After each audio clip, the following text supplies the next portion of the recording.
अरे मोहन जी, राम राम। सुबह सुबह खेत में ऐसे भिड़े हुए हो जैसे कल ही बारिश हो गई हो। राम राम प्रकाश जी। अब क्या करें, मौसम का भरोसा नहीं रहा। जब भी थोड़ा समय मिले खेत में लग जाना पड़ता है। सही कह रहे हैं जी, अब तो खेती करना जैसे जंग लड़ने के बराबर हो गया है। मेहनत 4 गुना और फायदा आधा भी नहीं। प्रकाश जी, पहले का जमाना ही कुछ और था। गाय भैंसे थीं, अपना देसी खाद होता था, बीज घर के ही होते थे। अब तो बीज भी खरीदने पड़ते हैं, वो भी इतने महंगे कि 1 एकड़ बोने में ही जेब ढीली हो जाती है। और ऊपर से हर चीज में खर्चा ही खर्चा। डीएपी, यूरिया, दवाई, पानी का मोटर, सबका बिल जोड़ो तो फसल उगने से पहले ही घाटा दिखने लगता है। पिछले साल गेहूं की अच्छी पैदावार हुई थी, लेकिन मंडी में रेट ऐसा मिला कि लागत भी नहीं निकली। मजबूरी में औने पौने दामों में बेच दिया। हमारे साथ भी यही हुआ जी। सरकार समर्थन मूल्य की बात करती है, लेकिन असल में वो रेट मिलता कहाँ है। दलालों का राज है मंडियों में। और अब देखिए, मजदूरी भी महंगी हो गई है। पहले गांव के ही लोग काम कर लेते थे, अब मजदूर तो शहर भाग गए हैं। बिल्कुल। और हमारे बच्चे, वो तो खेती को देखना ही नहीं चाहते। एक बार बीए पास कर लेते हैं तो नौकरी के चक्कर में गांव से ही दूर हो जाते हैं।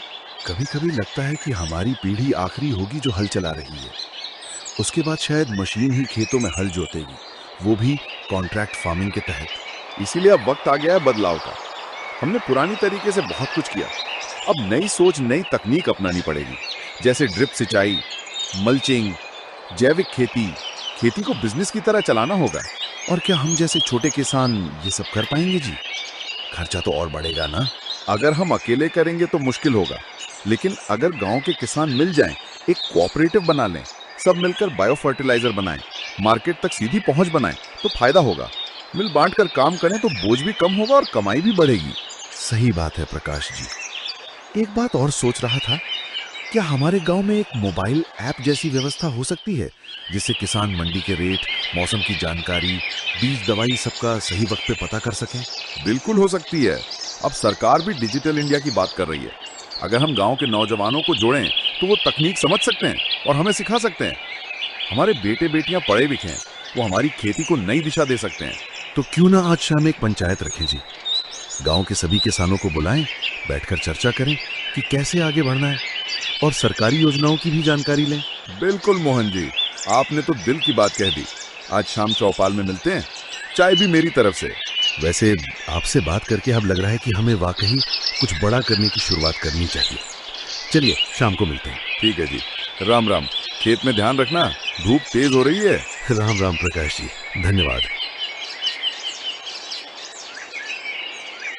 देखिए, हम तो मेहनत कर रहे हैं, मिट्टी से जुड़कर भी, और अब मोबाइल से भी सीखने की कोशिश कर रहे हैं। लेकिन ये सफर तभी आगे बढ़ेगा जब आप सबका साथ मिलेगा। अगर आप चाहते हैं कि हमारे गांव के किसान भी डिजिटल हो जाएं, अपने बच्चों से सीखें और खेती को नए मुकाम तक ले जाएं, तो इस वीडियो को लाइक कीजिए और जिनके दिल में किसान बसते हैं उनके साथ इसे शेयर कर दीजिए। और हाँ, चैनल को सब्सक्राइब जरूर करिए, ताकि अगली बार जब हम फिर बातें करें आप सबसे पहले सुन सकें। और जाते जाते कमेंट बॉक्स में जरूर लिखिए जय जवान जय किसान, ताकि हमें भी लगे कि आप हमारे साथ हैं। धन्यवाद जी। फिर मिलेंगे खेत की मिट्टी से जुड़ी अगली बातों में।